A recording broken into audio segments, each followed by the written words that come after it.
nessa autorização, pode ser? Já está gravando, Verônica. Já está gravando? Começou. Tá, beleza. Então, eu peço a autorização de todos vocês para poder gravar esse webinário. Eu peço a autorização do Hernani, peço a autorização da Patrícia e dos participantes aqui presentes também, para que esse webinário ele seja gravado. Vocês autorizam? Autorizo. Sim. Obrigada. Bom, gente, como eu disse, boa noite a todos. Nós estamos começando mais um encontro do Grupo de Estudos de Plantas Medicinais, e nós acabamos de finalizar a primeira etapa, que foi composta por plantas que fortalecem o sistema imunológico. E para fechar com chave de ouro, nós estamos realizando esse webinário, que é o nosso primeiro webinário, né, de plantas que fortalecem o sistema imunológico. Nós teremos hoje a presença de dois grandes profissionais, que é a doutora Patrícia e o doutor Hernani. Eu quero agradecer muito a presença de vocês, né, por terem aceitado esse convite. E antes da gente começar, eu queria explicar como que vai funcionar esse webinário, para que ele funcione da melhor forma possível. Cada palestrante vai ter um tempo de 25 minutos para poder apresentar.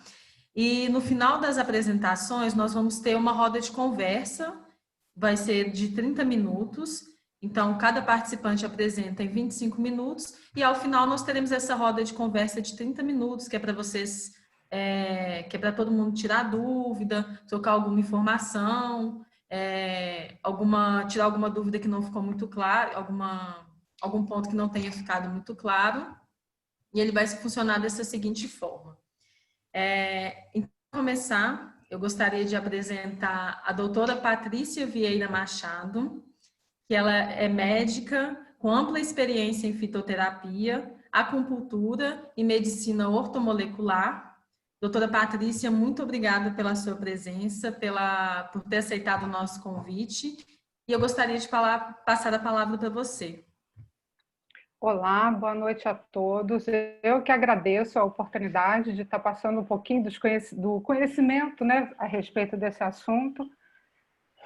E, bom, eu vou falar hoje para vocês sobre o uso de plantas medicinais para estimular o sistema imunológico, tá? Mas antes de começar a entrar especificamente nesse assunto, minha apresentação não está aparecendo. Já posso abrir, né? Já vou abrindo então aqui. Ah, sim, pode.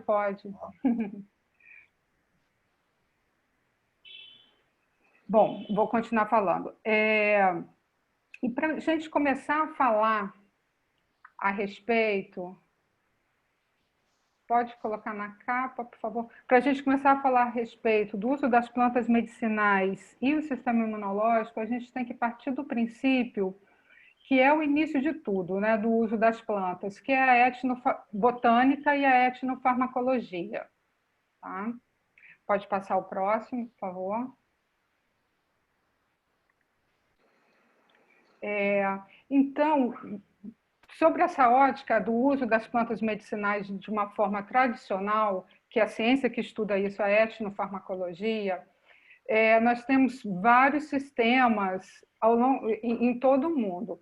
Um sistema que é mais organizado e que dá muitas pistas para o desenvolvimento das plantas, o mais organizado seria a medicina tradicional chinesa. A medicina Ayurveda, que é indiana, também tem um sistema extremamente organizado. Nós temos também aqui o nosso sistema brasileiro, que tem um certo nível de organização também, com base em pesquisas desde o final do outro século e ao longo do século passado todo. E tem todos os sistemas indígenas, o africano e outros. Tá? Bom, pode passar. Então, falando um pouco, fazendo o link do uso tradicional das plantas medicinais e o sistema imunológico, eu vou falar basicamente de 4 plantas. A primeira delas, pode clicar, por favor, para aparecer. A primeira delas é o gengibre. Tá? Na medicina chinesa, o gengibre ele é usado para expelir o vento. Tá? E o que seria essa linguagem tradicional, traduzindo essa linguagem tradicional para a nossa linguagem atual? Expelir o vento, na verdade, é uma atividade antiviral. Tá? Atividade antiviral, sudorífica, expectorante e especificamente eliminando o frio, porque é uma planta quente e pungente e picante também. Então, é uma planta dispersante. Tá?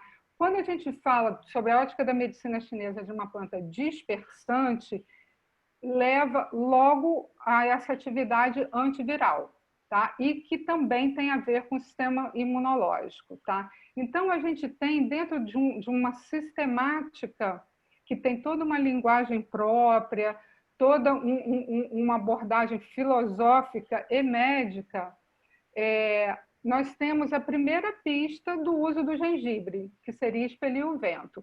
E conforme o tempo foi passando e as pesquisas foram sendo desenvolvidas, houve exatamente isso, uma confirmação exatamente dessas atividades já utilizadas há milhares e milhares de anos pelo ser humano. O outro sistema é da medicina Ayurveda. Tá? Como exemplo, eu coloquei e classifiquei a curcuma.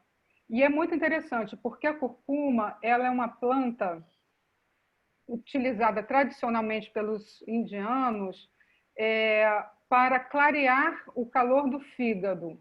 Tá? E com o desenvolvimento do conhecimento a respeito da curcuma, do açafrão da terra, foi identificado que ele tem uma atividade detox hepática, exatamente isso. E hoje considerada a planta assim, de primeira escolha quando você quer fazer um tratamento hepático, tanto para proteger o fígado, como para estimular as funções e para ajudar também no processo de detoxicação hepática. Então, correspondendo exatamente ao uso tradicional. Outro uso tradicional também do açafrão da terra é como estimulante do Agnis. Agnis seria o fogo, exatamente o fogo do estômago, exatamente o aparelho digestivo. E as pesquisas apontam exatamente nesse sentido.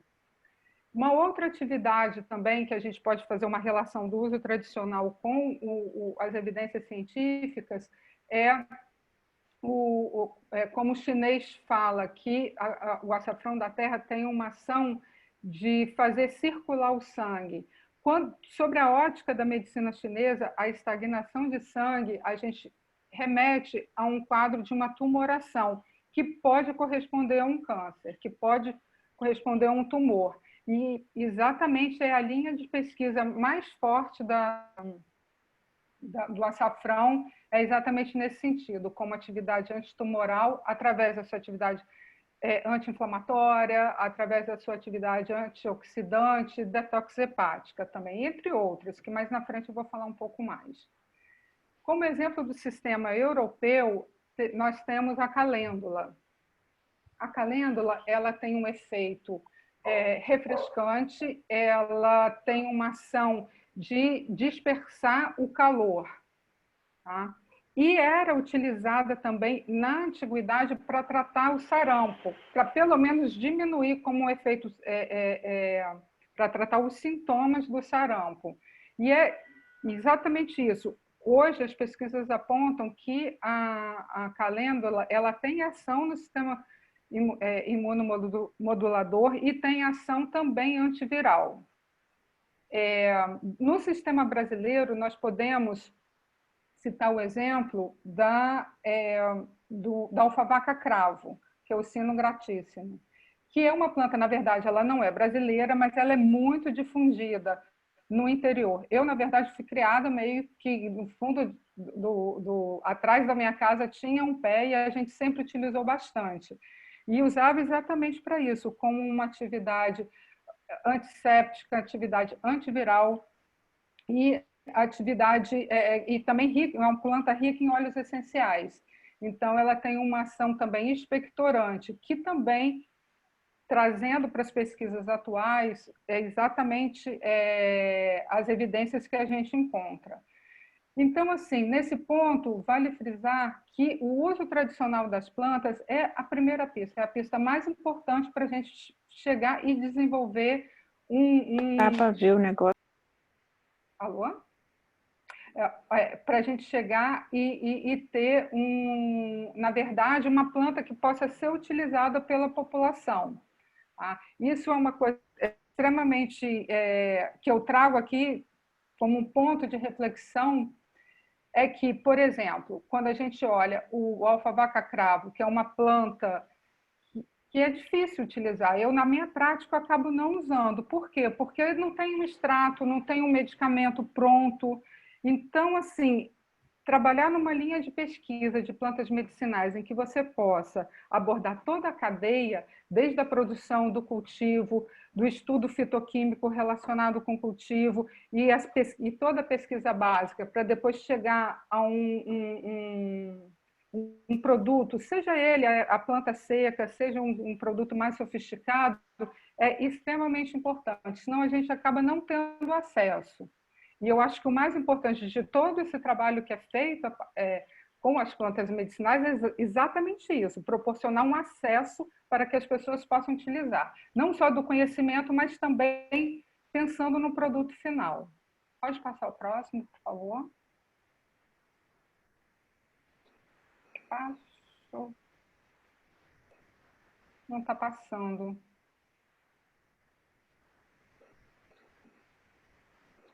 Fernando, o slide não está passando.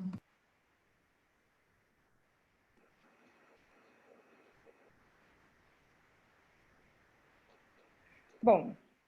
Está aparecendo como um... Será que a Fernanda caiu? Não, eu estou ouvindo, eu não estou sabendo por que não está passando. Ah, tá. O compartilhamento de tela está pausado. Bom, então eu vou continuar falando. Eu vou interromper aqui e projetar de novo, tá, doutora Patrícia? Enquanto sim. você vai falar. Porque tá bom. Ajuda, né?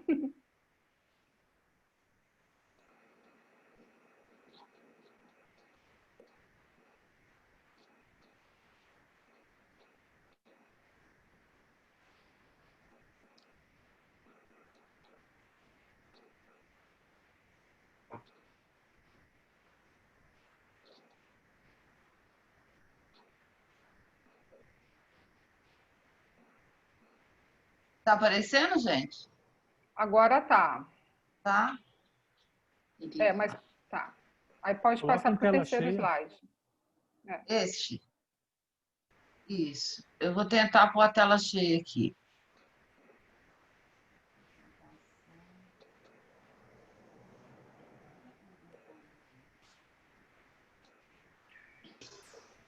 Clique em F5 para a tela cheia, vê se dá certo. Não, não deu. Ele não está me dando opção de ir para a tela cheia. Não, a gente pode ir assim. Eu vou, pelo menos vai ajudando do jeito que tá. É ruim que as pessoas não conseguem ver direito, né? Eu vou tentando aqui. Clica 2 vezes em cima do slide para ver se vai também. Não vai.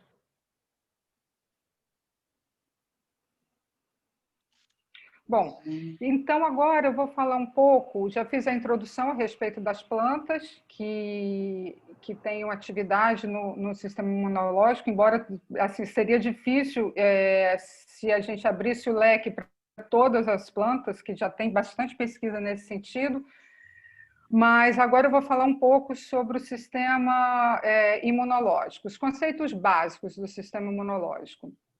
Então, ele é essencial para a sobrevivência e a manutenção da saúde. E um ponto importante desse sistema é que ele não tem um órgão específico. É um conjunto de células que estão presentes em vários tecidos do nosso organismo, presente no nosso sangue, na linfa, nos linfonodos, na mucosa, na pele, nos brônquios, nos intestinos, tá? E as principais funções do sistema imunológico é proteger o organismo contra infecções e patógenos, neutralizar e destruir corpos estranhos, e a imunovigilância, que identifica e neutraliza células malignas. Tá? Então, são esses 3 pilares. Eu vou procurar falar assim da forma mais simples possível, porque o sistema imunológico, né, como a gente pode observar, é um sistema extremamente extenso e extremamente complexo. E essa complexidade, ela vai aumentando a partir do momento em que a gente vai atravessando as barreiras dele. Ele é composto, do ponto de vista didático, de 3 barreiras. Tá? E à medida que a gente vai avançando, vai aumentando a sua especificidade de ação e vai aumentando também a sua complexidade. Pode colocar o slide 4, por favor? Então, a primeira barreira seria a nossa pele, com todo o sistema neuroendócrino cutâneo, que participa dessa atividade imunológica, principalmente as células de Langerhans. A gente tem que considerar também, não só na pele, mas como no intestino, pulmões, olhos, nariz, garganta, também os fatores químicos, que seriam os fatores enzimáticos, o pH e peptídeos que as próprias células desses tecidos produzem e que têm uma ação também antibiótica. E, além disso, tem toda a nossa microflora presente na pele, no intestino, que é extremamente rica e extremamente importante também para o sistema imunológico. Tá? No caso das plantas medicinais, dessas plantas, que a gente observa assim, que teria uma ação bastante voltada para essa primeira barreira, seria a calêndula na pele, tá? Porque é onde ela é mais aplicada, que tem, devido à sua ação anti-inflamatória. Seria também o alfavaca cravo em relação à atividade antimicrobiana, que é o ponto-chave dessa planta, devido à sua riqueza de óleos essenciais. E, do ponto de vista mais complexo, como a curcuma e o gengibre, já seriam no nível mais profundo do nosso sistema imunológico. Pode colocar, por favor, o slide 5. Bom, aí como que acontece isso? No momento em que um patógeno ele consegue passar pela primeira barreira, que são o nosso pH, que é os peptídeos com atividade antisséptica, as nossas bactérias presentes na nossa pele e em todas as nossas mucosas, e outros fatores, a partir do momento que ele consegue passar, ele imediatamente acionado o sistema inato, a nossa imunidade inata. Essa imunidade inata, ela é basicamente composta por várias células que têm uma capacidade de fagocitar. Então, assim, o patógeno entrou, inicialmente, o sistema imunológico tenta neutralizar e fagocitar essa substância. Tá? Se isso não der resultado, entra a próxima barreira, que é a terceira barreira, que é o sistema adaptativo, que é um sistema muito mais complexo, que está relacionado com centenas de substâncias de citoquímicas, de leucotrienos, fator de necrose tumoral e várias outras células também, e de um nível de complexidade enorme, em que o patógeno, nesse caso, ele é identificado por uma célula, que é uma célula exatamente identificadora de patógenos, que acionam os linfócitos. E aí esses linfócitos começam a produzir os anticorpos. Então, por isso que é chamado de a imunidade adaptativa. Vai depender muito de toda a relação que o ser humano ou qualquer ser tem com o seu meio ambiente. Próximo, por favor.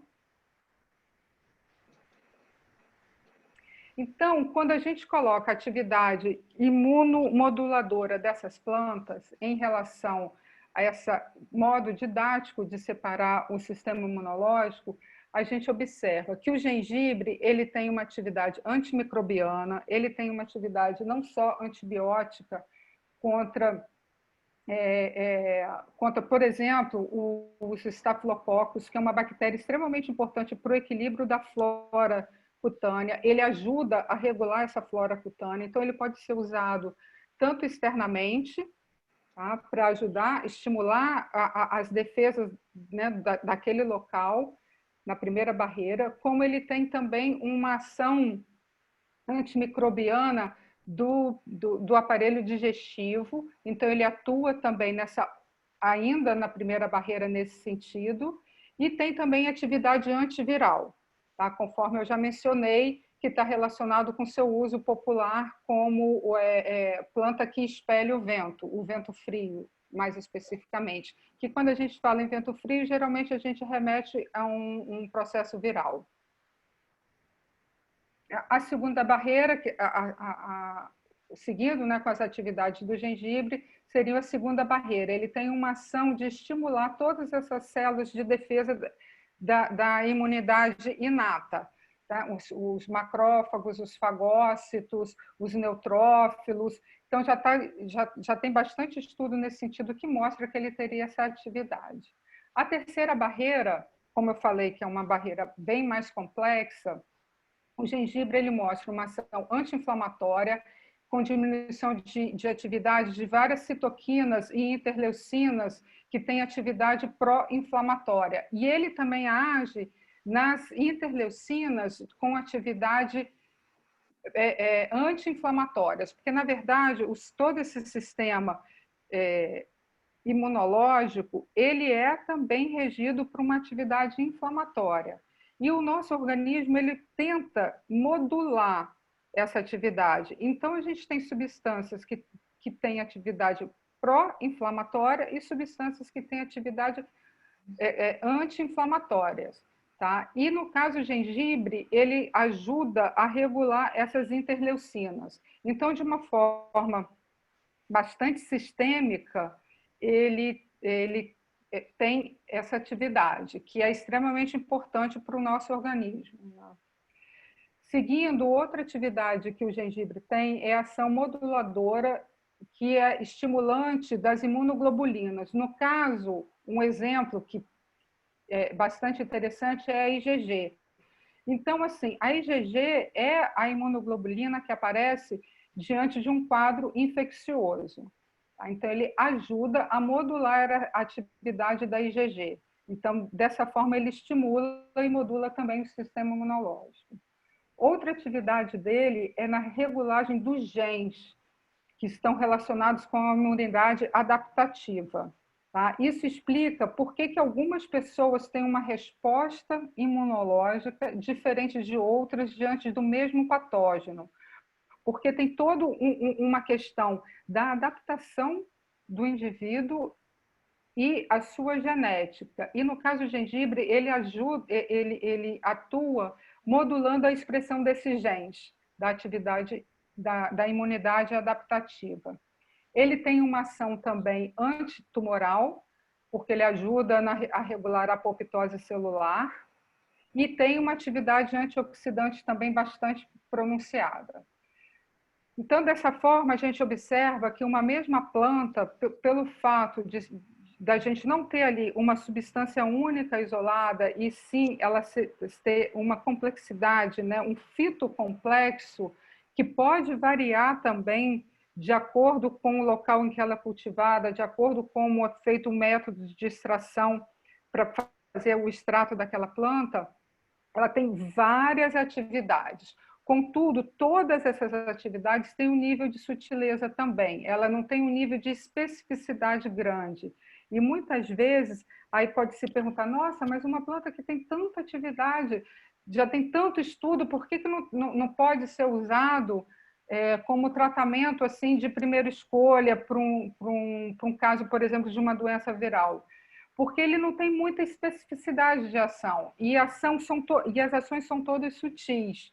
E em determinados momentos a gente precisa de ter um alvo mais forte e utilizar uma substância mais isolada e mais específica para aquela atividade que a gente tem, que a gente precisa, mais específica e mais potente também.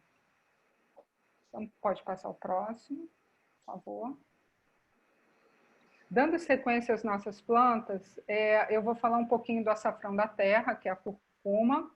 Ele também, conforme o gengibre, ele tem ações bastante parecidas, mas o açafrão da terra, eu diria que ele é mais um antiestagnante do sangue. Então, ele tem muita e mais uma ação hepática, de clarear o fígado, né? E ele tem uma ação mais antitumoral e antioxidante.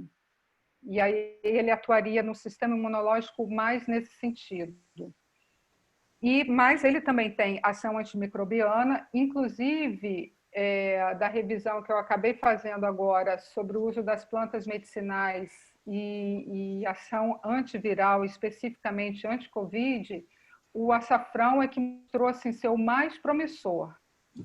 E se fala também, o problema do açafrão, nesse caso, para utilizar como um medicamento para tratar uma doença tão grave, tão complexa, a gente tem várias limitações. Teria que ser um medicamento injetável, teria que ser provavelmente a curcumina, que é a substância presente que tem mais atividade farmacológica, teria que ser um concentrado da curcumina. E nos casos para uso oral, tem que desenvolver uma tecnologia, porque a biodisponibilidade da curcumina não é muito boa. Então, para a gente utilizar, por exemplo, no nosso dia a dia, o açafrão da terra, é recomendado colocar um pouquinho de pimenta, que assim é o uso tradicional na Índia. Eles sempre, inclusive tem um leite que é chamado de leite dourado, que é feito de amêndoas ou leite de coco com açafrão, que eles colocam um pouquinho de pimenta do reino. E essa pimenta do reino, ela ajuda na absorção. Quando você vai formular, você coloca uma enzima, a bromelaína, que também ajuda na absorção. Porque se você não facilitar, ou uma outra alternativa também é usar o açafrão sempre com alguma gordura, algum alimento gorduroso, porque a curcumina ela é mais absorvida e meio gorduroso. Então, tem esses truquezinhos na hora de você usar o açafrão no seu dia a dia, inclusive na sua alimentação. Seguindo aqui, ele tem também uma atividade antimicrobiana e antiviral, conforme eu falei, é considerada a planta mais promissora nesse sentido, para a gente estudar e usar nesse momento que a gente está vivendo. Ele tem uma ação também estimulante das células de defesa, aquelas células que eu falei, os neutrófilos, os macrófagos, que vão fazer a primeira a fagocitose do patógeno. E ele tem também várias ações na terceira barreira, que é da imunidade adquirida. Ele também tem uma ação reguladora das interleucinas, do TNF-alfa e de outras substâncias que têm ação no sistema imunológico. Ele tem uma ação também moduladora das imunoglobulinas, no caso é a IgG no caso é a IgG, tá? Que é a que está relacionado com a imunidade mais definitiva. Ele tem também uma ação na modulagem dos genes relacionada à imunidade adaptativa, tem uma ação antitumoral, como eu falei, de regular a apoptose celular, tem também uma ação antioxidante extremamente pronunciada. Tá? A próxima, por favor. Agora a gente vai falar da calêndula, que é uma planta assim, super bonita e muito sutil. Dessas todas, a calêndula é mais sutil e que você pode utilizar a flor, você pode utilizar a raiz, você pode utilizar as folhas, dependendo do que da sua intenção de uso. Ela também tem atividade antimicrobiana, ela tem uma ação também de estimular células, estimular a fagocitose, e tem ações também semelhantes às outras duas plantas que eu falei. Contudo, a calêndula ela tem uma aplicação mais para uso externo e ela tem um efeito mais sutil. Então, assim, ela é uma planta amarga, mas ela é levemente amarga, ela é uma planta refrescante, mas ela é levemente refrescante, tendendo até a neutra, e ela tem uma ação também um pouco mais sutil mesmo. Então, assim, a gente utilizaria mais para tratar doenças dermatológicas, doenças inflamatórias crônicas. Ela tem também uma ação cicatrizante importante, que aqui no caso eu não coloquei porque já é uma outra atividade dela. Tá? A próxima planta, pode passar o próximo slide para mim, por favor?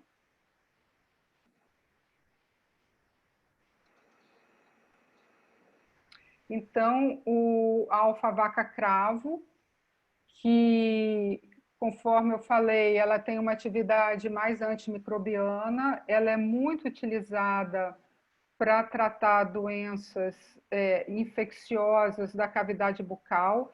Eu diria que o principal uso dela seria nesse sentido, além de ser uma planta expectorante. Então, ela trata mais no nível superficial do sistema imunológico.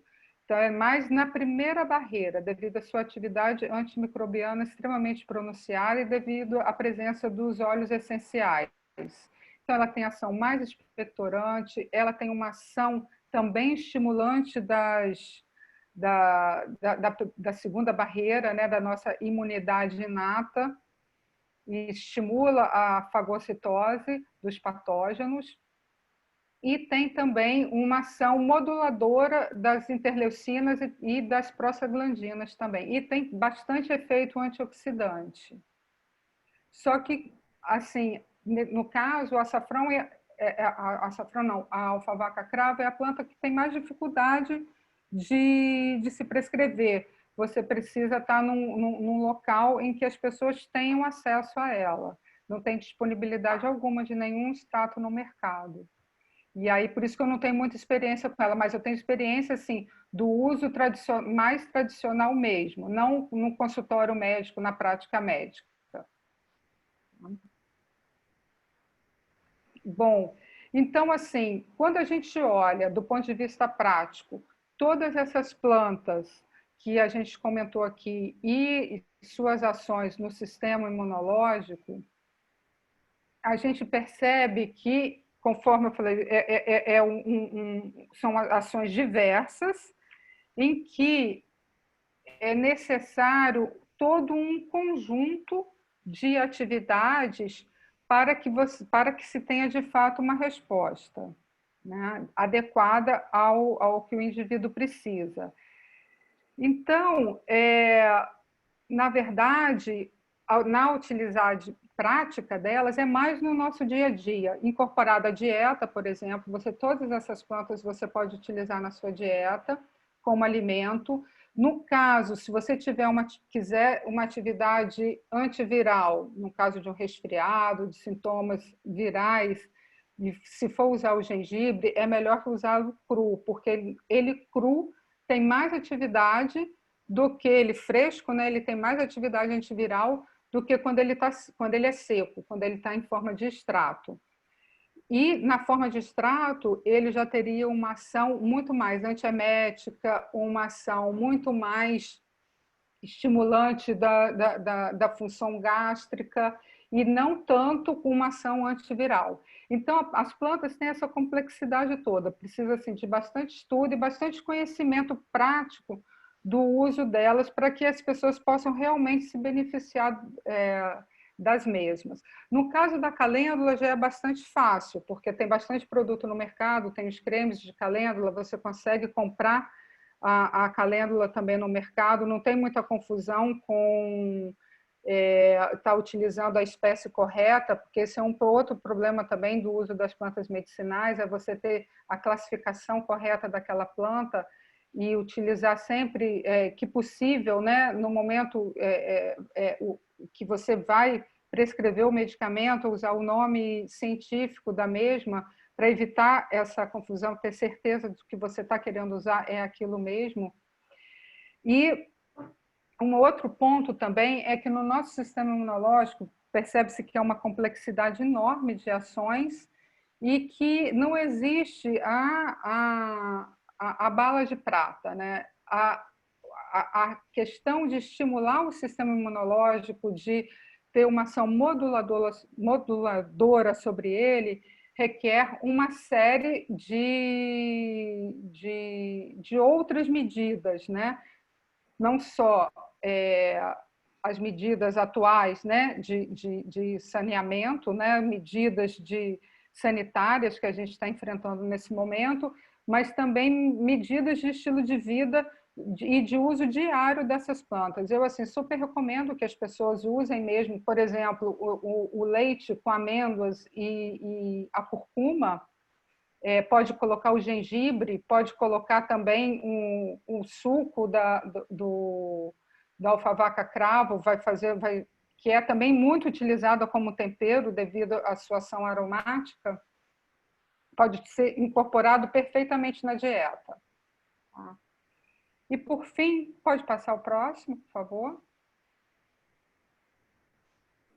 E, por fim, só para lembrar que esse momento em que a gente está vivendo, a gente não pode lembrar de cavar o poço, a gente tem que lembrar de cavar o poço bem antes de ter sede. Ou seja, se a gente quer ter o sistema imunológico funcionando, a gente tem que estar fazendo todo um trabalho diário de cuidado com a nossa saúde. Não vai existir a bala de prata, não vai existir a solução milagrosa. É necessário que esses hábitos saudáveis sejam todos incorporados na vida das pessoas no dia a dia. Tá? Obrigada a todos. Muito obrigada, doutora Patrícia. Gratidão pela apresentação. Agora nós vamos ter a palestra do doutor Hernani. E o doutor Hernani é o professor doutor Hernani Rony Martins. Ele é professor titular da UFMG, tutor PET Agronomia e tem experiência na área de plantas medicinais e aromáticas. Hernani, muito obrigada por aceitar o convite, por apresentar essa palestra para a gente. Seja bem-vindo e eu passo a palavra para você agora. Muito obrigado. Para mim é uma honra, né, estar falando aqui nesse grupo, especialmente que por ser do Entre Folhas, né, que é a casa onde eu me formei dentro da UFV e a quem eu devo muito. Então, para mim é uma honra muito grande estar aqui. Então, se puder abrir a apresentação. Já? Beijo. O microfone está ativado. Gente, eu vou pedir para todo mundo que deixe os microfones desligados, por gentileza. Cadê? Hernani, você está vendo a apresentação? Estou vendo, sim. Tá a tela inteira ou está como estava da doutora Patrícia? Do mesmo jeito. Eu não consigo, gente, mudar. Se alguém tiver uma sugestão aí, eu agradeço. Senão... Fernanda, teve alguém que falou que na parte de baixo, do lado direito, próximo, você vai na parte de baixo, naquela barrinha vermelha, tem comentários. Aí vai ter um livrinho. Acho que do lado direito do livrinho, pelo visto, amplia. Tenta esse daí. É o zoom. Tem isso. Vê se esse daí dá certo. Acho que não. Deixa ativado.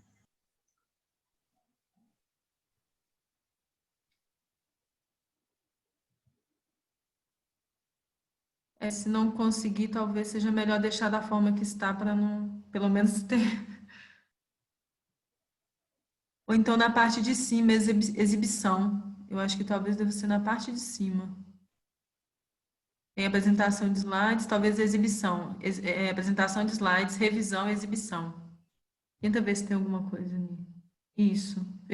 Revisão, exibição, do lado direito. Não, volta lá em exibição. Modo leitura, modo exibição e estrutura de tópicos, leitura, slide mestre. Ajustar a janela. Geralmente é aqui, ó, Verônica, apresentação de slides, né? Eu acho que talvez... Gente, vocês estão conseguindo ver assim direitinho? Porque talvez seja melhor manter dessa forma. Sim, tá ok. Eu estou vendo. Tá Então vamos manter tranquilo. dessa forma? Eu acho que é melhor, talvez, para garantir a apresentação. Qualquer dúvida, gente, escrevam no chat, tá? Aí eu dou uma olhada aqui, eu converso com a Fernanda e a gente conserta, tá bom? Pode começar, Hernani. Pois não. Então, boa noite, né? Nós vamos falar, então, dessas plantas e de um contexto um pouco mais amplo da produção dessas plantas, né? Na palestra muito interessante da doutora Patrícia, a gente percebe a importância de ter uma planta com qualidade para fazer a aplicação, o tratamento, a terapia, né? Então, a gente percebe que há muitos problemas na produção dessas plantas. E eu vou tentar mostrar alguns caminhos para isso, né? Para melhorar essa qualidade, para que a gente tenha acesso a um produto que de fato funcione. Vamos ao próximo slide.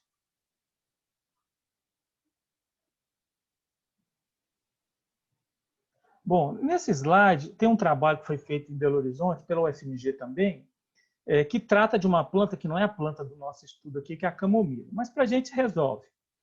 E o que esse trabalho mostra? Ele mostra que, né, eu não tenho como apontar aqui cada resultado, mas mostra assim, é a planta camomila? Sim, 100% das amostras eram camomila.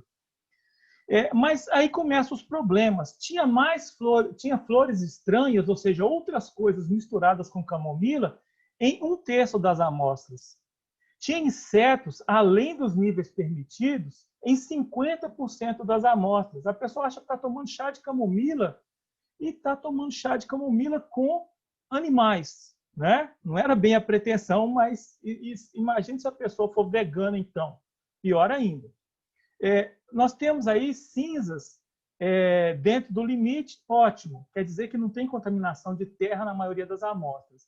Mas tem óleo essencial nessas amostras? Metade das amostras de camomila não tinha óleo. Ou seja, você compra um chá desse no supermercado, achando que está fazendo um bem, e você não está fazendo absolutamente nada pela sua saúde.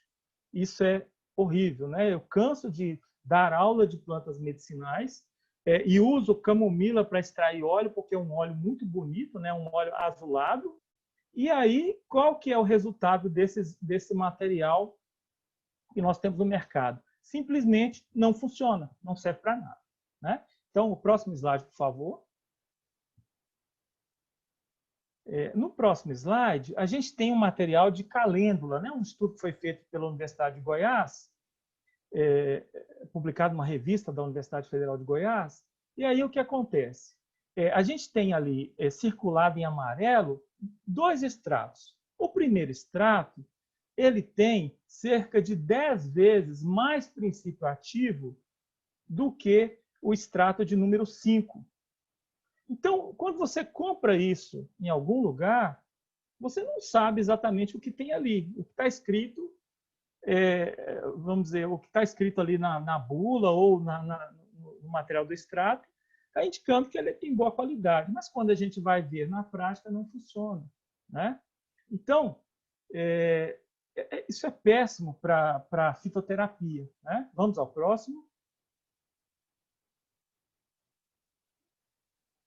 Então, por que a gente tem essa variação na qualidade, né? Essa variação na qualidade, a doutora Patrícia já adiantou isso, ela vem em função da genética vegetal, nós vamos mostrar exemplos disso, vem em função do ambiente de cultivo, e esse ambiente de cultivo, eu diria que varia no tempo e no espaço, ou seja, pode variar durante o dia e pode variar ao longo dos anos e pode variar de um ponto a outro da sua área de cultivo ou de uma cidade para outra, de uma altitude para outra, né? Então, esse ambiente ele é extremamente complexo. A colheita e secagem também vão influenciar nesse ambiente, o beneficiamento dessa planta, né? Qual vai ser a qualidade disso e o armazenamento. Então, muito do material que a gente tem no mercado, infelizmente, não tem nenhuma padronização satisfatória, né? E principalmente quando a gente compra a droga vegetal, que são as plantas secas. Quando a gente compra um produto já de certa forma, beneficiado do ponto de vista farmacêutico, a gente tem uma chance daquilo ter sido, de fato, testado e ter uma qualidade melhor. Eles têm que atestar isso. Mas quando a gente lida com a droga vegetal, as chances são reduzidas. Vamos ao próximo. Bom, o que a gente precisa entender da produção dessas plantas? Primeiro que as plantas têm um metabolismo que a gente chama de primário. E o que é esse metabolismo primário? É aquele que é o básico. Toda planta tem, toda planta funciona daquele jeito. Ou seja, ela respira, ela faz fotossíntese e funções básicas.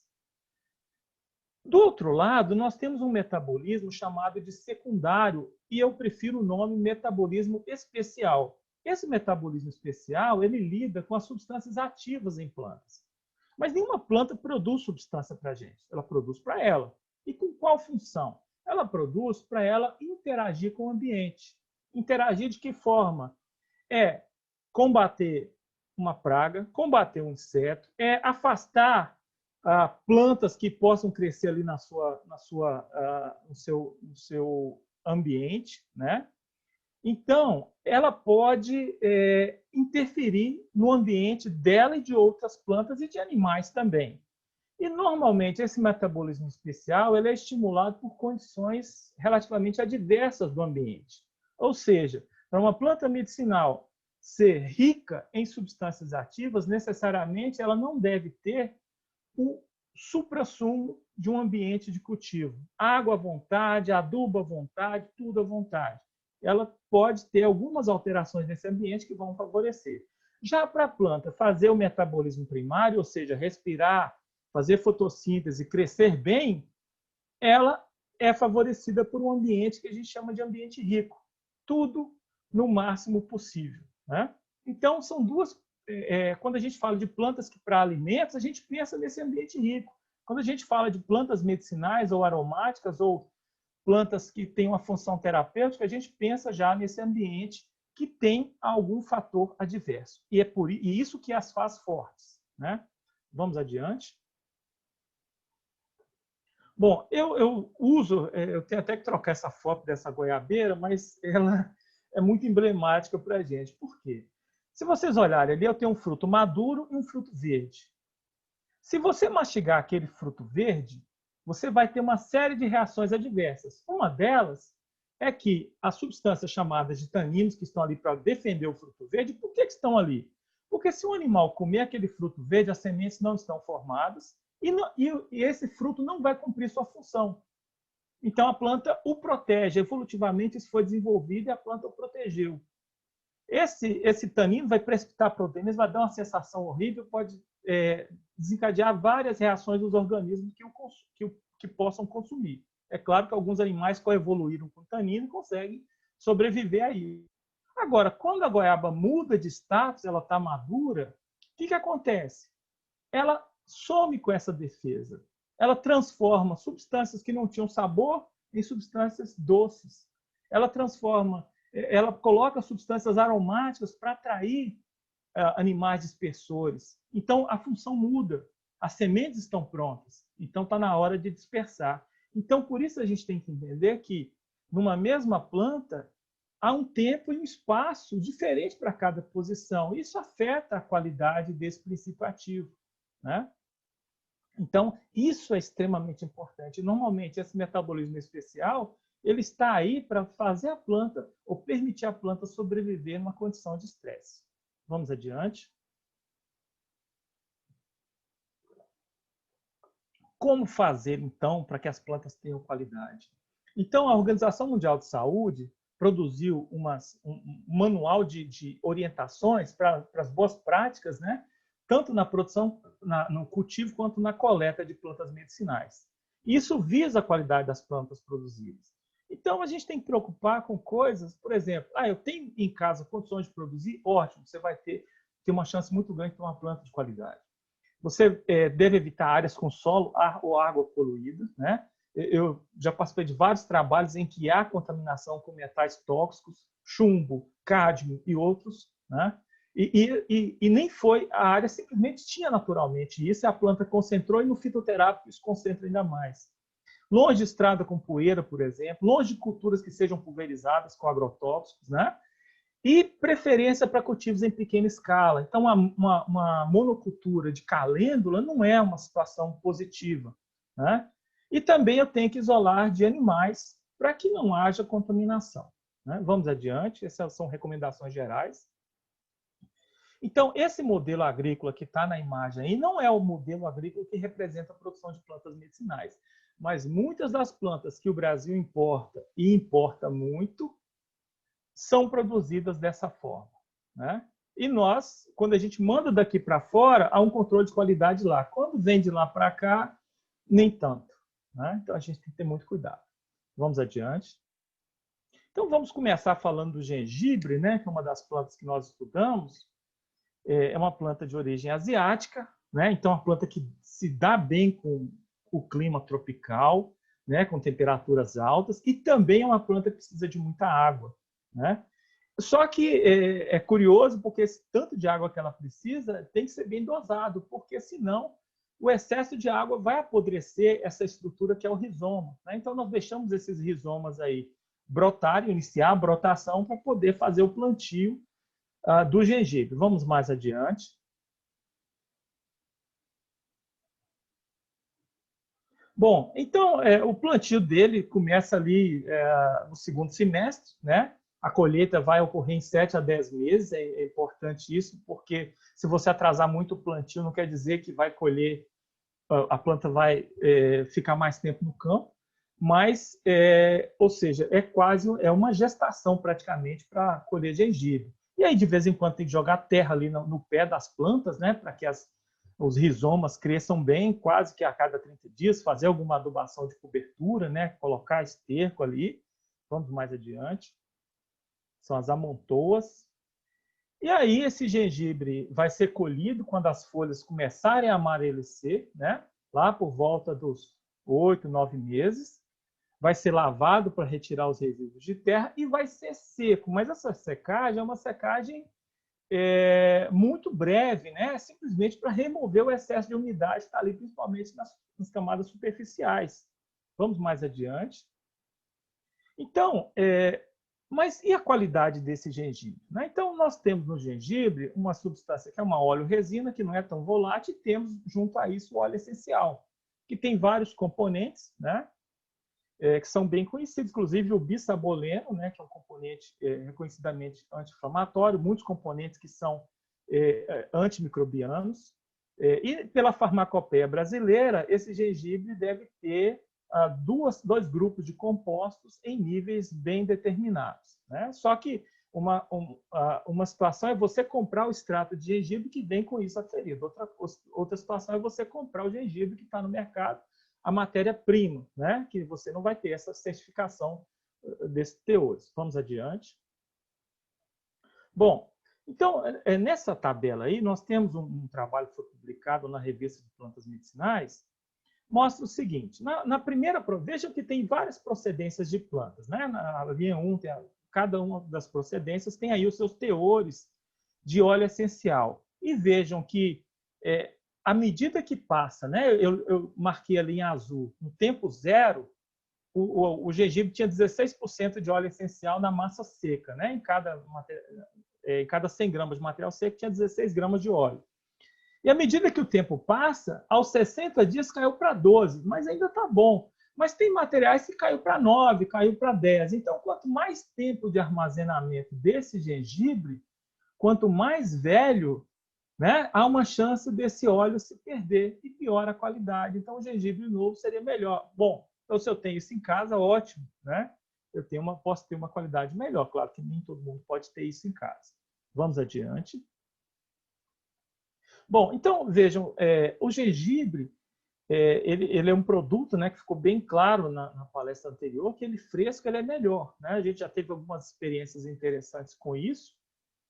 E agora a gente vai para a cúrcuma ou para o açafrão da terra. E lembrando que é uma planta exatamente da mesma família do gengibre. E nessa mesma família a gente tem uma outra planta muito interessante, que é a cúrcuma zedoária, que também tem ação imunoestimulante. Então, vejam, ele também é originário da Ásia, também gosta de um clima quente e exigente em água. Ele é muito parecido com o gengibre, o aspecto da produção do gengibre. A composição química, não. Porque no gengibre a gente prioriza essa questão dos compostos mais voláteis. Já na cúrcuma, a gente tem também os compostos voláteis, mas tem outras situações. Vamos adiante. Então, ela também é colhida após um parto, né? São 8 a 10 meses. Ela pode aguardar, inclusive a cúrcuma tem uma característica interessante, que se ela não for colhida, daí um tempo ela começa a brotar de novo e fica mais um ano no campo, né? Então, ela pode ficar mais tempo e aí a colheita é maior ainda, né? Ela não se perde. Isso é interessante, é uma curiosidade da cúrcuma. Vamos adiante. Então, é feita a colheita, esse material é lavado, ele é sanitizado, né? Pode ser sanitizado com água clorada para ter uma qualidade melhor.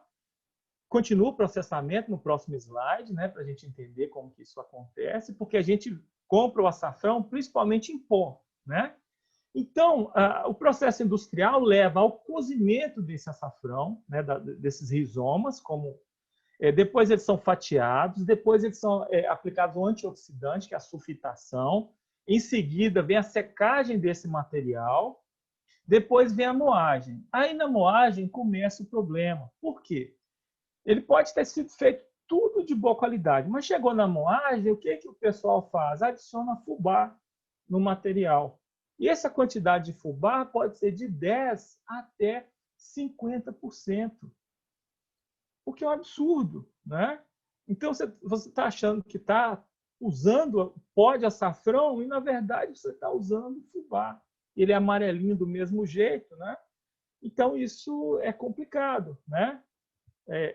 Planta açafrão no vasinho aí que você vai ter uma quantidade boa para colher. É o que eu recomendo. E depois esse material é moído, peneirado, né? E é comercializado tanto como uso em condimentos, como também para,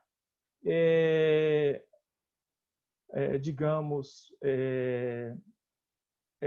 uso em condimentos e também para corantes, né? Eu vi uma pergunta aqui, por que usa o fubá, né, da colega Maria do Carmo? Eles alegam que é para o material ficar mais solto, né? Mas isso, pela legislação, não deveria ser possível. Ele não deveria ser usado esse contaminante, né? E é claro que isso é péssimo. Vamos adiante. Bom, do ponto de vista químico, ele deve ter 2,5% de óleo volátil, né? E no mínimo, 2,5% de derivados expressos em curcumina. O óleo essencial ele é rico, né? Tem alguns compostos que são comuns ao gengibre, né? Que é o gingibereno. E nós temos aí um teor que é variável, né? Que isso não é aferido na farmacopeia. Pensa-se apenas nesse mínimo de 2,5%. Mas vejam que muitas amostras têm bem menos, né? Segundo o que está nas publicações que a gente consultou. Vamos adiante. Já foi comentado, né, na palestra anterior sobre a biodisponibilidade. Então, esse é um desafio que nós temos para achar formas de resolver isso, né? Então, tem formas biotecnológicas e tem uma forma simples que é baseada na tradição de adição da piperina, né? E como a gente trabalha muito com flavonoides, nós percebemos que também a quercetina, que é um flavonoide importante, pode ajudar nesse processo. E a gente tem fontes de quercetina nativas, né? Então, nós temos algumas possibilidades aí para aumentar isso, né? Vejam que no caso da piperina, que é o componente da pimenta do reino, da pimenta preta, né? A dose que permite aumentar essa biodisponibilidade em mais de 2.000% é em torno de 1 para 100. 1 de piperina para 100 de açafrão. Então, nem chega a afetar muito o sabor, né? Vamos adiante. Com relação à calêndula, a gente tem uma... Né, primeiro que de todas é a planta mais fantástica, né? Eu, quando estava na graduação em Viçosa ainda, eu tinha uma campanha própria que nunca foi sucesso, que era não plante margarida, plante calêndula, né? Pela beleza dela. E ela é uma planta, agora já de origem europeia, né? É outra família, Asteraceae, as compostas, né? Ela tem, na sua inflorescência, né, essa estrutura que a gente acha que é uma flor, Na verdade, é um conjunto de flores, né? Cada uma daquelas estruturas que parece uma pétala é uma flor. Então, ela tem que ter flavonoides com mais de 0,4%, tem que ter óleo essencial e saponinas. E, mais recentemente, houve uma preocupação com um outro produto tecnológico, que é o ácido calêndico, que está nas sementes, né? Que tem algumas aplicações, inclusive como solvente e misturas em tintas. Mas isso não é a minha área. Vamos adiante. Né? A calêndula, como ela é de propagação por sementes, então a gente encontra, né? Eu coloquei 2 marcas aí, eu não ganho nada delas, foi as que eu achei no mercado. São 2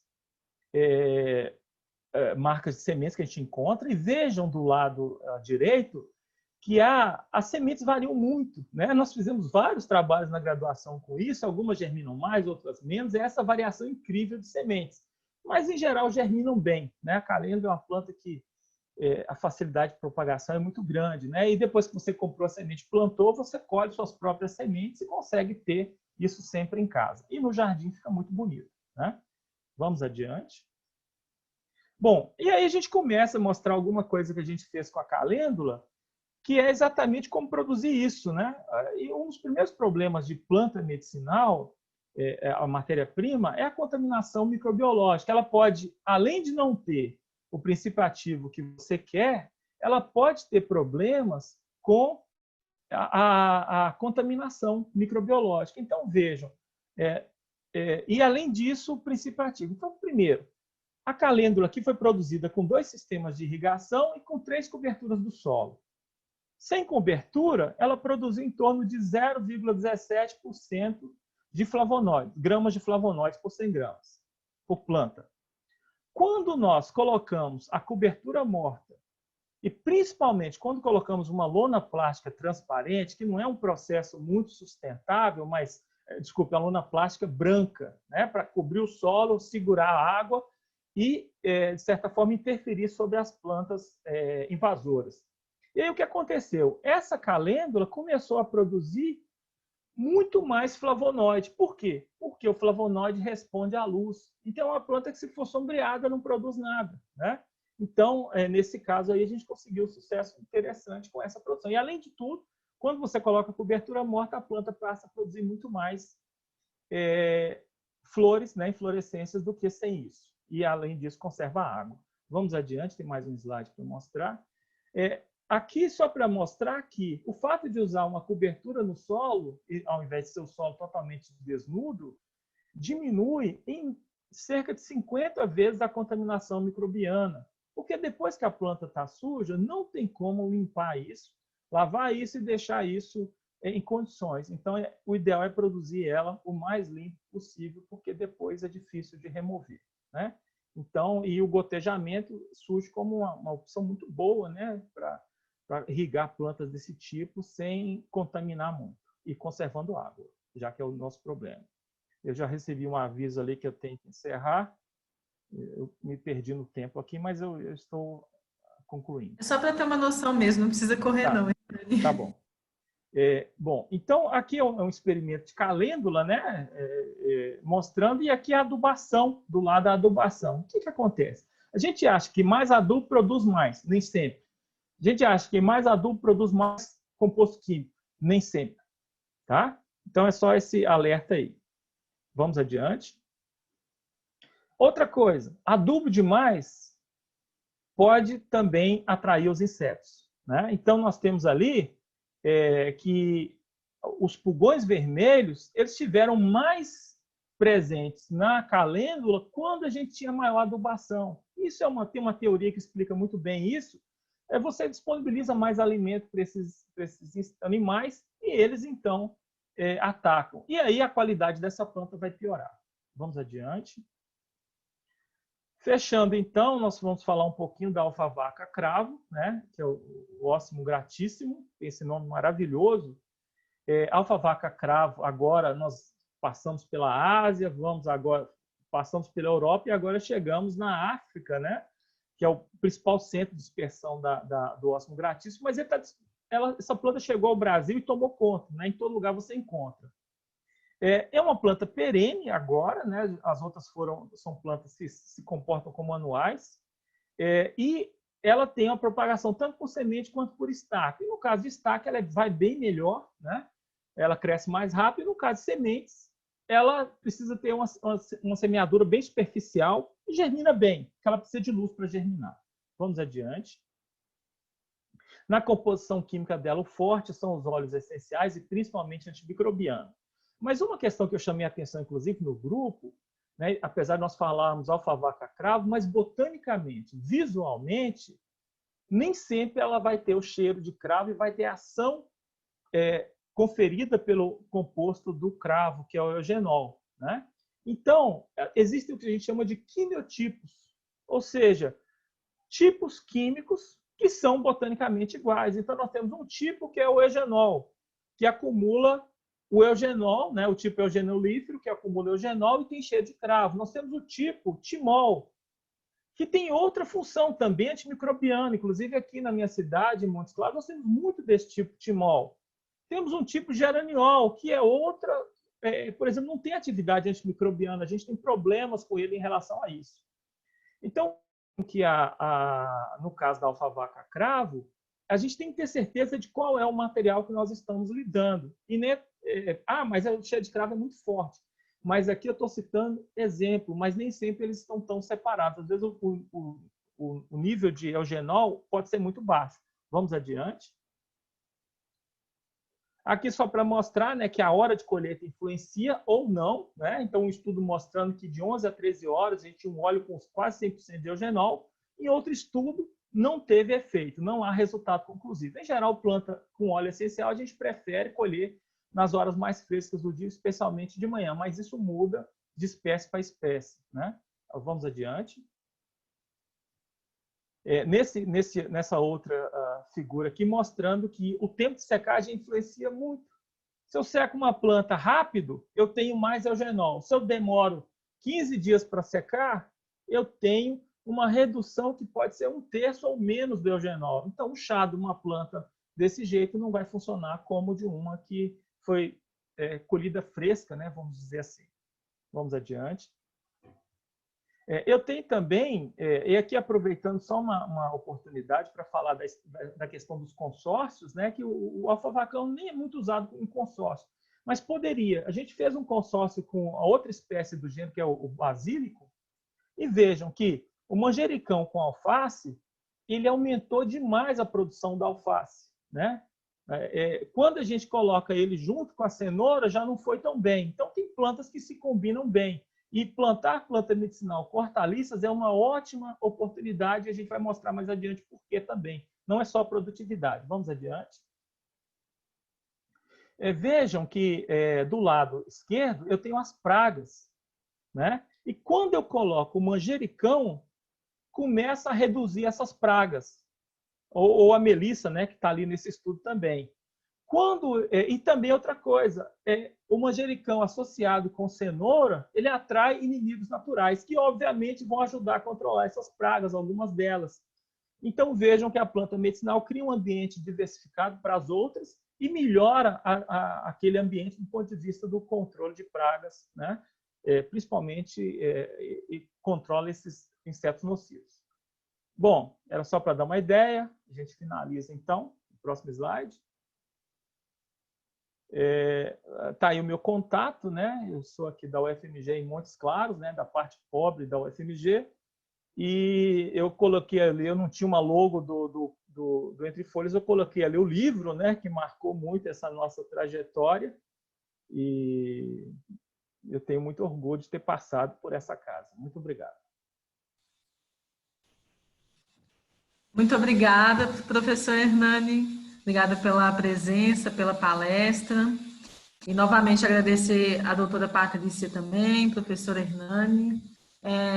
Gratidão mesmo, gente. Muito rica a apresentação de vocês. E eu tenho certeza que todos gostaram, assim.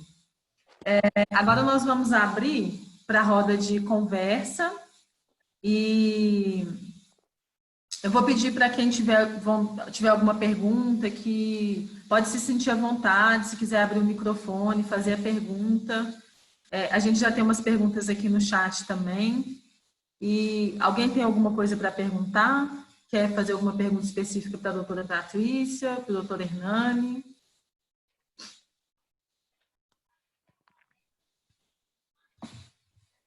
Se não tiver, enquanto isso, eu vou fazendo as perguntas que tem aqui. Eu gostei muito da palestra dos dois, agradeço muito. E veio na minha mente muita coisa assim, por exemplo, uma pessoa que chega em casa o alimento, e ela produz aquele alimento, isso vai favorecer a ela um alimento, um resultado bom ou ruim, vai depender dela. É igual a pessoa que eu vi, a vizinha minha, pegando uma planta medicinal na rua, perto da beira do muro de casa. Aí eu virei para ela e falei assim, que ali não seria lugar bom de ela pegar uma planta medicinal e sim procurar dentro do quintal, uma muda assim, uma planta que seja cuidada, seja tratada, está protegida, né? Tem mais validade do que você pegar uma planta assim, colhendo em terreno baldio, qualquer lugar. Porque se você está procurando um alimento, uma saúde, você vai procurar uma coisa boa, né, para você mesmo. Muito obrigado aos dois, os palestrantes. Adorei, muito, muito bom.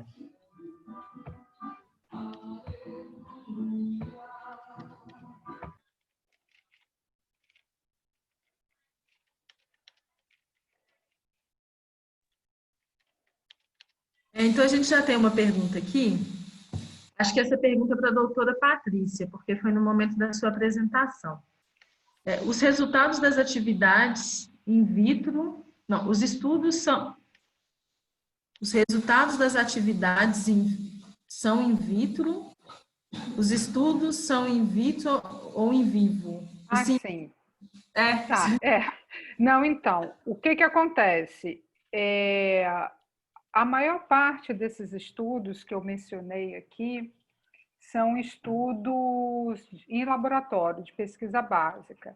Muitos deles são in vitro e muitos deles são in vivo em animais. Estudos clínicos já tem um número mais reduzido. Uma planta assim como a curcuma, por exemplo, ela tem vários estudos clínicos. Porém, para o sistema imunológico, especificamente, não tem, tá? Especificamente, tem muito estudo para ação hepática, tem muito estudo para ação detoxicante, que acaba influenciando também de uma forma indireta na atividade imunomoduladora, tá? Mas, por exemplo, o alfavaca, ele tem estudo clínico de um produto final em gel que é utilizado para tratamento de processos inflamatórios infecciosos da cavidade bucal, das periodontites. Então, nesse caso, a gente tem estudo clínico, tá?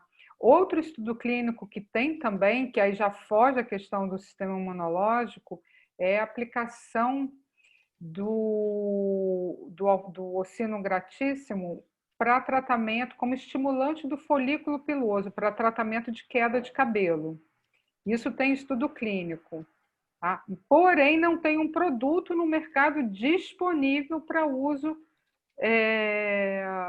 assim, né? Para uso de uma forma mais prática para essas atividades. No caso, quando você pensa para tratar uma periodontite ou para tratar uma queda de cabelo, tem que passar por todo esse processo que foi mencionado pelo professor Hernani. Todo o processo de qualidade, desde o cultivo, várias etapas, até chegar no produto final. É diferente de um uso que você faz um uso mais empírico, com base nesses estudos que a gente tem disponível em animais e que a gente usa essas plantas no nosso dia a dia, né? Aí a gente considera isso um uso mais empírico. Tá? Espero ter respondido. Muito obrigada. A próxima pergunta é: a moagem do açafrão seria a mesma que se faz com o urucum? E como seria a forma correta? Acho que essa é para você, Nani.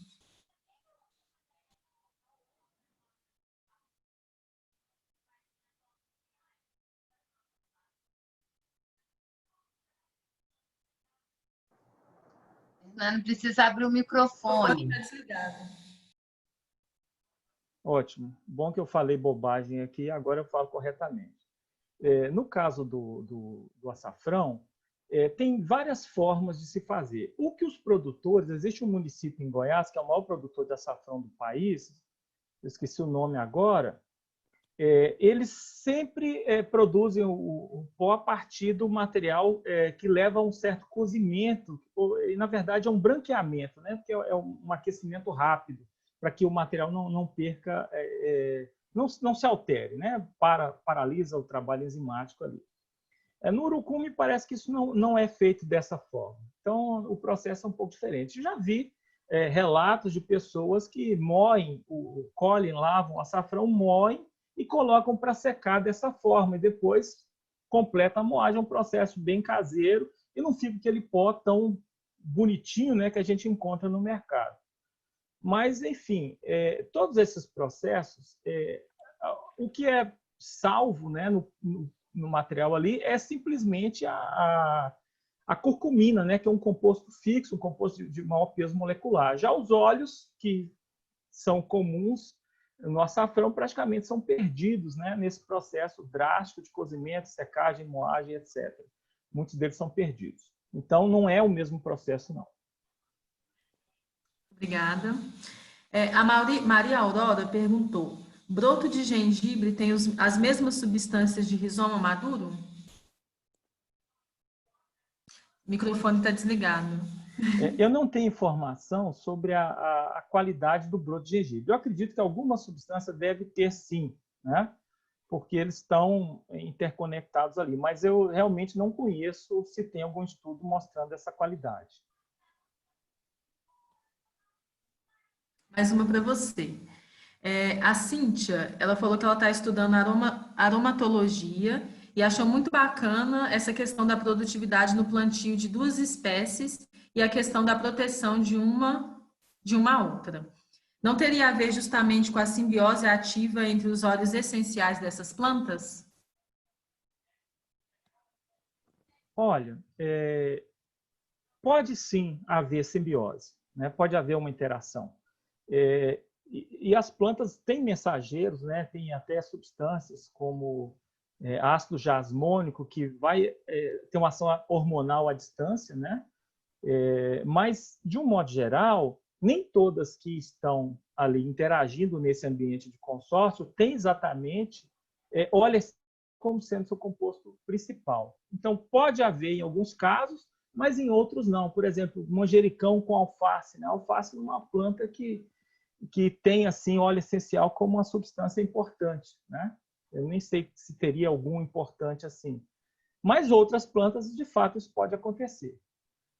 Mas não há muitas pesquisas que mostrem essas interações entre plantas com óleo essencial. Mais uma. As plantas medicinais perdem propriedades quando plantadas em vasos ou floreiras? Eu fiz essa pergunta. Bom, tudo depende desse ambiente de cultivo, né? Então, por exemplo, você vai cultivar gengibre num vaso. Dá para cultivar? Dá, mas você tem que colocar esse gengibre para tomar sol e tem que dar água em um solo bem drenado e deixar essa água drenar. Então, pode ser que a pessoa consiga, sim, produzir com qualidade, né? Eu vou citar um exemplo, eu tenho um quintal grande em casa, mas o meu pé de capim-santo, ele é num vaso grande que fica no sol. Se ele ficar na sombra, ele não produz nada, nem cresce, nem produz óleo, né?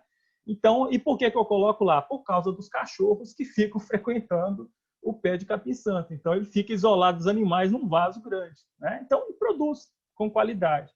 Eu acho que a gente pode ter um pouco de tudo em casa. Claro que não dá para produzir grandes áreas, mas pensa bem, produzir o seu próprio remédio é algo fantástico. Eu penso nisso.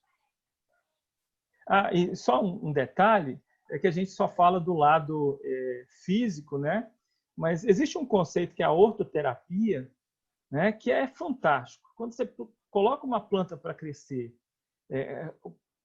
coloca uma semente para germinar e acompanha aquilo até a colheita ou até fazer um chá, aquilo tem um efeito muito positivo nas pessoas, né? Nós usamos isso muito com menores que estão privados de liberdade, né, em conflito com a lei, e a gente percebe esse comportamento, como vai mudando ao longo do tempo. Eles plantam alface e vão acompanhando, né? Isso é fantástico. Então, esse outro lado das plantas medicinais a gente nem contabiliza, mas ele é muito importante.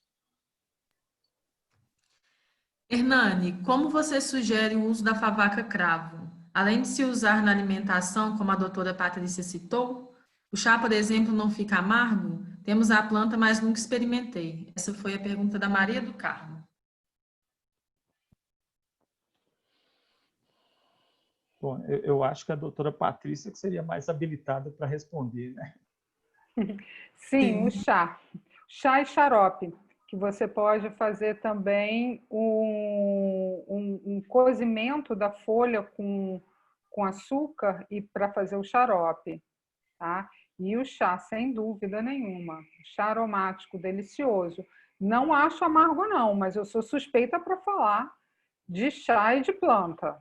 Estou acostumada a tomar aquelas fórmulas chinesas que são extremamente amargas, mas esse chá é gostoso, pode confiar. E é usado como tempero também, então vai tomar um chá bem prazeroso, com certeza.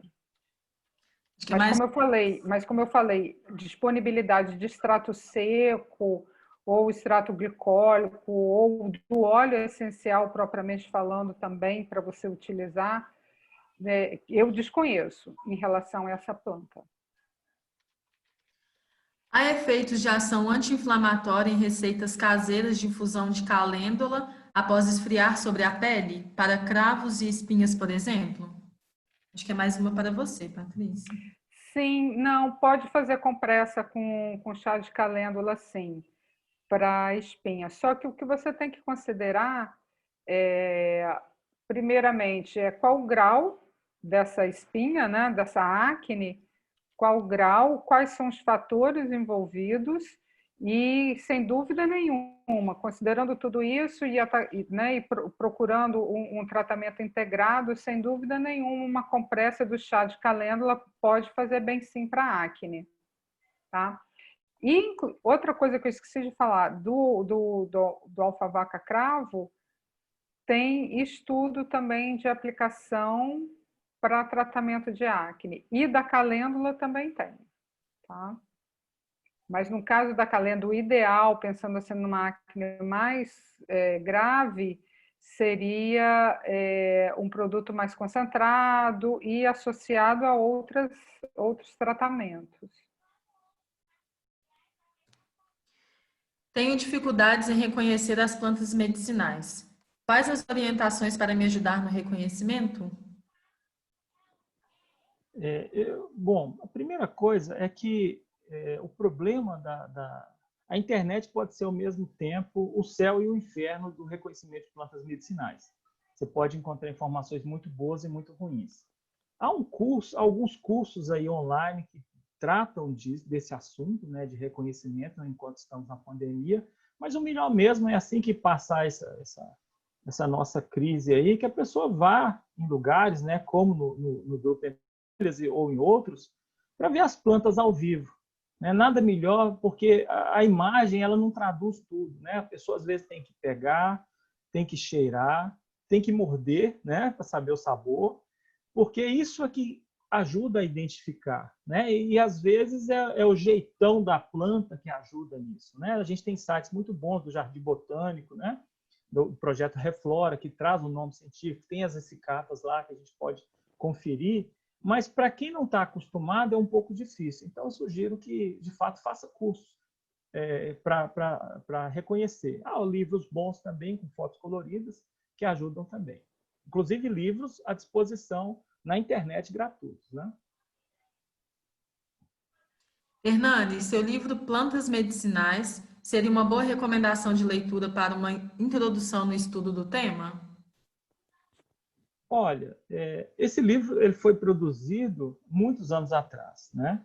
E na época a gente o fez com a intenção de mostrar para as pessoas o que elas precisavam saber, que era o mínimo. ele ajuda sim. É claro que hoje há publicações com melhor qualidade, com fotos coloridas e coisas do tipo, que ajudam mais ainda.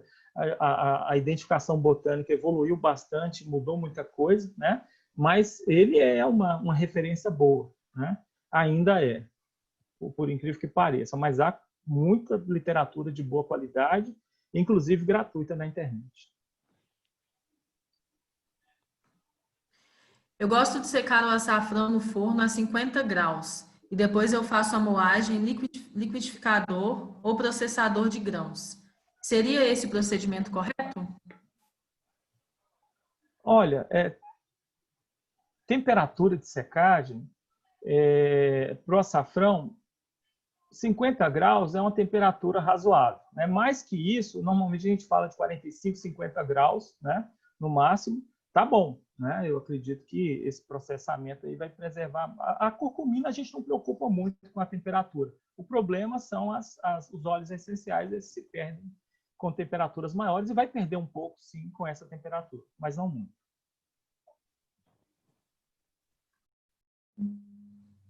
O uso contínuo do gengibre pode causar aumento da pressão arterial?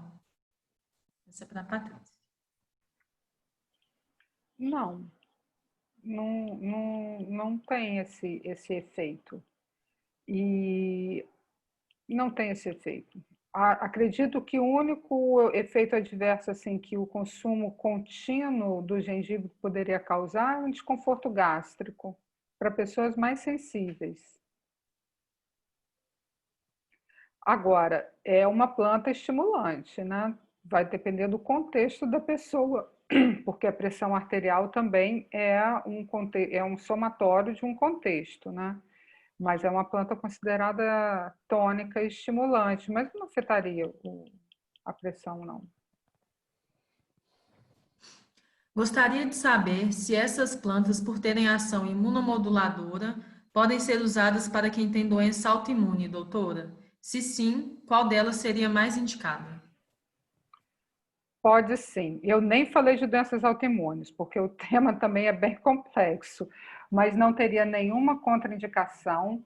E a mais indicada, devido aos seus estudos, é o açafrão da terra, a curcuma. Obrigada. Tá? E aí no caso, esse tem medicamento disponível no mercado. Eu não sabia se era seguro. Não, é seguro. É seguro. Pode utilizar sim. Até hoje eu não quis tomar por esse motivo. Não, ele tem um efeito analgésico e anti-inflamatório. O que eu costumo tomar, e eu não sei se você já trabalhou com essa planta, é o Hipericum perfuratum, né? Sim. E é prescrito pela minha homeopata numa dose mais elevada e para questão de nevralgia pré-herpética. No meu caso é pré, ao invés de ser pós. Então, eu queria também te dar esse feedback, porque eu na literatura só ouvi falar mais de pós. E, na verdade, eu tenho pré. Então, eu queria comentar isso com você também. E dessa efetividade. Mas, até então, só o Hipéricum até hoje é o que funcionou. Então, uma pessoa comentou comigo justamente sobre o açafrão, mas eu não tinha nenhum relato a respeito e queria falar com uma pessoa mais estudiosa sobre o assunto. Eu agradeço. Obrigada, doutora. Nada. Doutora Patrícia, a indicação de uso de plantas medicinais é bem aceita entre médicos? Olha, o que acontece? Existe um preconceito enorme que eu convivo com ele há anos, tá? Tanto é que em alguns ambientes eu nem falo que, ambientes médicos eu nem falo que eu trato com plantas medicinais. Por outro lado, existe um outro grupo de médicos que, embora sejam médicos mais tradicionais, têm um interesse enorme e acabam utilizando as plantas medicinais, porém não de uma forma aprofundada. Por exemplo, eu particularmente fico incomodada quando eu vejo a prescrição de um médico utilizando o nome popular e não especificando que tipo de extrato ele está recomendando, simplesmente coloca gengibre, tantos miligramas, mas não diz se é um extrato seco, se é um liofilizado, ou se é o pó da planta, que também você pode utilizar o pó da planta e prescrever. Aliás, tem plantas que, de acordo com a característica química dela, o extrato seco não é possível, então tem que ser feito tintura. Você pode utilizar também em forma de tintura, mas o preconceito existe sim. Mas, assim, a mim particularmente, já aprendi a me defender dele, tá? Nesse caso do extrato de cúrcuma que você está falando, qual seria, que já que eu não sabia disso, tem diferença dessa parte do liofilizado, do extrato? Qual que é o mais adequado, doutora? Qual que é hoje porque na literatura de planta medicinal? Na verdade, você tem que saber o que você está usando. Esse é o ponto, entendeu? O que tem mais comum no mercado e mais acesso nas farmácias de manutenção é o extrato seco padronizado e com curcumina. Esse que é o que é mais disponível e é o mais utilizado e é o mais estudado. Sim. Obrigada. Tá?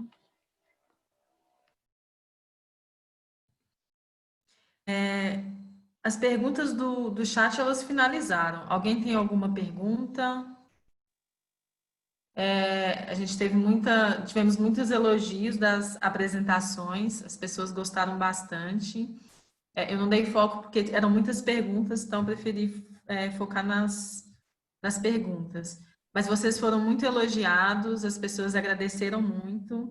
Em nome do Entre Folhas, né, eu gostaria de agradecer a vocês dois. Foi um prazer imenso ter a presença de vocês, palestras muito ricas e uma gratidão imensa mesmo, assim. Se alguém tiver alguma coisa para falar, pode falar, pode fazer alguma pergunta. As pessoas estão agradecendo aqui no chat. Eu gostaria de agradecer o convite. Adorei. Foi ótimo. Seja bem-vinda. Obrigada. Você já está fazendo parte, agora só você poder participar com a gente agora, Patrícia. Vai ser muito bem-vinda. Obrigada. Eu agradeço também. Eu também queria agradecer, pedir desculpa, né, pela apresentação que não ficou da forma melhor, sofrendo um pouco aqui com as tecnologias ainda, né? Mas muito obrigada pela presença de vocês e convidar, né? A gente está tendo um grupo de estudos que está acontecendo pelo WhatsApp e a cada 15 dias a gente tem feito essa reunião na plataforma Meet, né? E aí a ideia é que a gente vá sempre trazendo também convidados, né? Para estar falando aí dos seus estudos, né? Aprofundando um pouquinho com a gente. Então, muito obrigada. A gente está inaugurando essa série dos convidados com chave de ouro, né? Hoje com vocês dois aqui, o Hernani. E como é que faz para a gente achar o link? Ah, tá. Vou pedir as meninas para postarem aqui no chat, né? Então, o Hernani foi fundador do Entre Folhas, né? E a doutora Patrícia, que está chegando agora, mas se sinta convidada e acolhida também aí pelo Grupo Entre Folhas. Muito obrigada pela presença de vocês e de todo mundo que esteve aqui hoje, né? É isso. Algumas pessoas perguntam também. Fiquei muito feliz, foi meu primeiro encontro virtual, né? Que eu consegui participar. E fiquei muito feliz. Muito obrigada, Patrícia. Muito obrigada, Hernani. Aprendi muito, muito mesmo. Espero encontrá-los aí em outros eventos, online e presenciais também.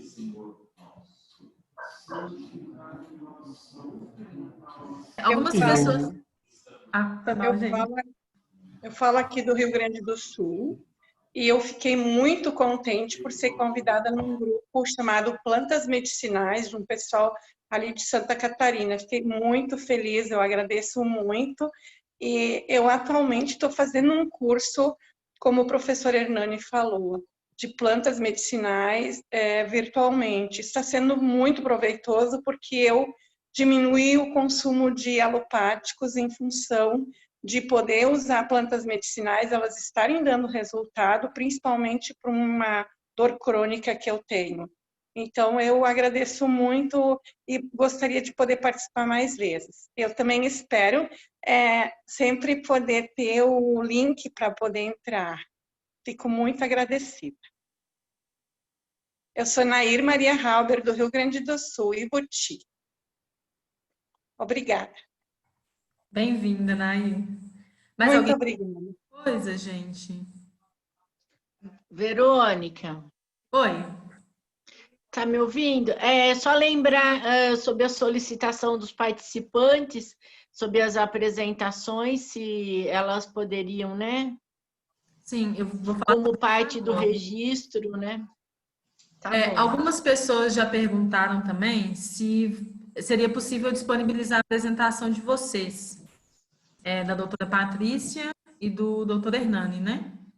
Queria saber se vocês autorizam que a gente disponibilize. E aí, o que eu vou fazer? Eu disponibilizei aqui no chat o e-mail Entre Folhas Plantas Medicinais. Eu vou pedir para vocês que me mandem um e-mail pedindo as apresentações, que aí eu reencaminho para as pessoas que me fizerem essa solicitação, tudo bem? A gente tem o grupo do WhatsApp, que é o grupo de plantas medicinais. No grupo de plantas medicinais, a gente faz semanalmente o estudo de uma planta, semanalmente não, né? Cada 2 semanas o estudo de uma planta, e aí a gente tem um encontro no Zoom a cada 15 dias. A gente finalizou esse primeiro ciclo, que foi o ciclo de plantas que fortalecem o sistema imunológico. Nós estamos entrando agora no segundo ciclo, que é o de plantas para o sistema respiratório. O nosso próximo encontro ele vai ser no dia 16.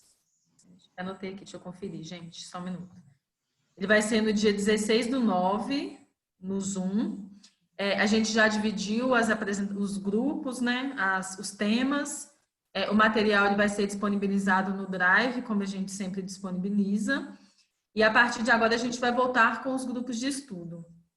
Eu gostaria de agradecer ao Hernani, gostaria de agradecer à Patrícia.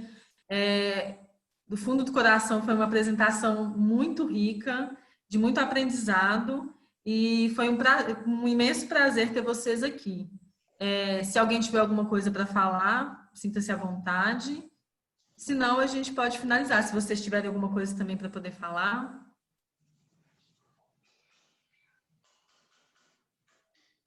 Certinho, então? Então, a gente finaliza a noite de hoje. Foi um prazer imenso ter vocês aqui e até o próximo encontro, pessoal. Boa noite. Aí o e-mail está aqui, vou mandar novamente. Quem tiver interesse em receber a apresentação, eu vou pedir para que vocês mandem um e-mail para esse e-mail que eu vou disponibilizar, que aí eu encaminho para todos, tá? Verônica, eu gostaria de agradecer. O seu microfone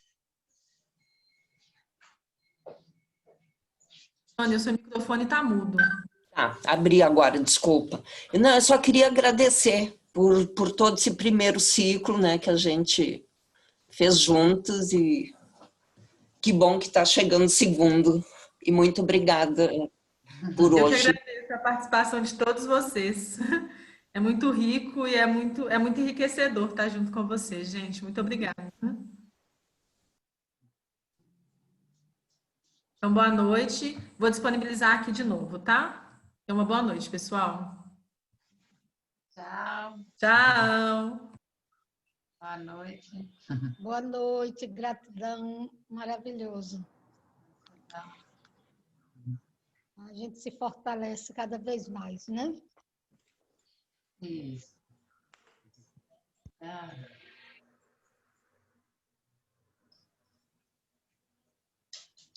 Mandei aqui no chat, tá, gente? Aí copiem esse e-mail e me manda, por favor, tá?